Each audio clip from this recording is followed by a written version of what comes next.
नमस्ते दोस्तों, कैसे हैं आप लोग। मैं आशा करता हूं आप स्वस्थ होंगे और मस्त होंगे। तो दोस्तों, सर्दियां आ चुकी हैं। इन सर्दियों में हम खुद को कैसे स्वस्थ, तंदुरुस्त और ऊर्जावान रखें, इस एक अभ्यास से जिसका नाम है सूर्य वेदन प्राणायाम।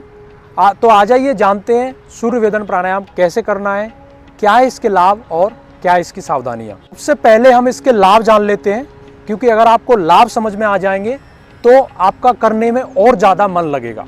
तो जिनको कफ की शिकायत है, जिनको खांसी आती है, सुबह सुबह बलगम जम जाता है या फिर छींकें आती हैं, उनके लिए ये प्राणायाम बहुत अच्छा है। और जिन लोगों का ब्लड प्रेशर लो रहता है और जिनको बहुत ज़्यादा सर्दी लगती है, उनके लिए प्राणायाम रामबाण है। तो इस प्राणायाम को करते समय हमें क्या क्या सावधानियां बरतनी चाहिए वो अभी जान लेते हैं। तो जो महिलाएं प्रेग्नेंट हैं वो ना करें अभ्यास। जिन लोगों को हाई ब्लड प्रेशर की समस्या है वो लोग भी ना करें। जिनको हार्ट से संबंधित कोई भी समस्या है, हार्ट अटैक, हार्ट स्ट्रोक, इस तरीके की कोई भी समस्या है, वो लोग भी इसका अभ्यास ना करें। और खास करके गर्मियों में इसका अभ्यास बिल्कुल नहीं करना चाहिए। तो आ जाइए अभी हम जान लेते हैं कि इस प्राणायाम को करना कैसे है। तो सबसे पहले हमें ध्यान रखना है कि हमें बैठना कैसे है। मैंने अभी अर्ध पद्मासन लगाया है, और जो लोग इस तरीके से नहीं बैठ पाते हैं वो लोग सुखासन में भी बैठ सकते हैं। जो लोग ऐसे भी नहीं बैठ पाते वो लोग चेयर के ऊपर बैठ जाएं। जिनको घुटनों में दर्द है सोफे पे बैठ जाएं, बेड के ऊपर भी बैठ जाएं। लेकिन हमें ध्यान रखना है कि हमारा बैक सीधा रहे, हमारी गर्दन सीधी रहे। जिनको बैक में सीधा करने में दर्द होता है वो लोग ध्यान रखें कि वो दीवार के सहारे भी बैठ सकते हैं। हमें बैठने में इतना कंफ्यूज नहीं होना है, लेकिन हाँ, हमें ध्यान रखना है कि हमारा बैक, कमर, गर्दन एक सीध में रहे। और हमें लेफ्ट हैंड को ले आना है ज्ञान मुद्रा में। इस तरीके से ज्ञान मुद्रा में लेफ्ट हैंड आ जाएगा, और राइट हैंड की दोनों पहले वाली जो अंगुलियां हैं, फिंगर्स हैं, उनको अंदर की ओर बंद कर लेना है। इस तरीके से हमें प्रणव मुद्रा बना लेनी है। और जो हमारा राइट थंब है वो हमारे राइट नोस्टल के ऊपर आ जाएगा, और दोनों अंगुलियां हमारी लेफ्ट नोस्टल के ऊपर आ जाएंगी। और हम इस तरीके से जब हम सांस भरेंगे तो राइट नोस्टल से इनहेल करेंगे और लेफ्ट नोस्टल से एक्सहेल करेंगे। तो आ जाइए अभी हम 5 राउंड अभ्यास कर लेते हैं। तो मैंने जैसे आपको बताया वैसे हमें मुद्राएं बना लेनी है, और हमें लेफ्ट नोस्टल को अच्छे तरीके से बंद करना है और राइट से इनहेल करना है। जैसे ही राइट से इनहेल करेंगे हमारा बैक और सीधा हो जाएगा, और राइट को बंद कर लेना है और लेफ्ट से एक्सहेल कर देना है। राइट नोस्टल से हमें सांस भरनी है और लेफ्ट से छोड़ देनी है।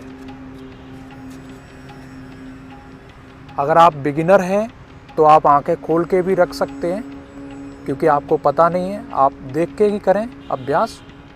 और अगर आप अभ्यास कर रहे हैं बहुत काफ़ी समय से, या फिर आप अभ्यास करने लग जाएं, तब आप आंखों को बंद कर सकते हैं। तो इसको जब हम करते हैं तो हमें कम से कम 5 मिनट, अगर आपको और अच्छा लग रहा है 10 मिनट, 20 मिनट तक भी हम अभ्यास में ला सकते हैं। इनहेल करेंगे राइट से और एक्सहेल करेंगे लेफ्ट से। एक बार फिर से करेंगे लास्ट, एक्सहेल लेफ्ट। तो दोस्तों, इस तरीके से हमें प्राणायाम करना है, और हमें विशेष ध्यान इस बात का रखना है कि जब हम सांस भर रहे हैं राइट नोस्टल से तो हमारा लेफ्ट प्रॉपर तरीके से बंद हो, और जब हम लेफ्ट से सांस छोड़ें तो हमारा राइट नोस्टल प्रॉपर तरीके से बंद हो। और विशेष ध्यान इस चीज़ का भी रखना है कि हमें राइट से ही इनहेल करना है, क्योंकि अगर आप राइट से इनहेल कर रहे हो तो मैंने बताया कि ये लो ब्लड प्रेशर वालों के लिए अच्छा है। अगर आप लेफ्ट से इनहेल करने लग जाओगे तो ये लो ब्लड प्रेशर वालों के लिए खतरा हो सकता है। और जब हम अभ्यास करें तो हमें ध्यान में रखना है कि हमारा पेट खाली हो, क्योंकि अगर आप पेट खाली में अभ्यास करते हैं तो उसके लाभ और ज़्यादा बढ़ जाते हैं। अगर आपके पास सुबह टाइम नहीं है तो अगर आप शाम को अभ्यास कर रहे हैं तब भी आप इस चीज़ का ध्यान रखें कि हमने जो लंच किया है 12 बजे, और अगर हम अभ्यास कर रहे हैं 5 बजे, 6 बजे, 7 बजे, तो हम अभ्यास कर सकते हैं। हमारे लंच में और हमारे अभ्यास करने के समय में कम से कम 4 से 5 घंटे का गैप होना चाहिए। और जब हम अभ्यास करें तो हमें इस चीज़ का भी ध्यान रखना है कि जो हम सांस अंदर भर रहे हैं और जो हम सांस बाहर छोड़ रहे हैं वो हमारा रेशियो डबल हो। जैसे मैंने 4 सेकंड में सांस को अंदर भरा है और मैं उसको 8 सेकंड में बाहर छोड़ूंगा। जो लोग बिगिनर हैं, शुरुआत कर रहे हैं, वो लोग 4 सेकंड में सांस को अंदर भर रहे हैं तो 4 सेकंड में बाहर भी छोड़ सकते हैं। लेकिन हमें ध्यान रखना है कि हमें 8 सेकंड तक जाना होगा। अगर आप अच्छे तरीके से, अच्छे ढंग से प्राणायाम का अभ्यास करते हैं तो उसके लाभ डबल हो जाते हैं। और मैंने बाकी सारी बातें बताई दी। मुझे लगता है कि सारी बातें हमारी क्लियर हो गई होंगी। कोई प्रश्न, कोई संशय आपके मन में नहीं रहा होगा।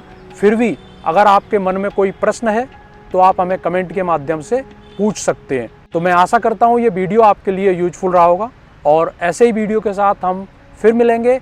तब तक आप ध्यान रखें, स्वस्थ रहें और मस्त रहें। धन्यवाद।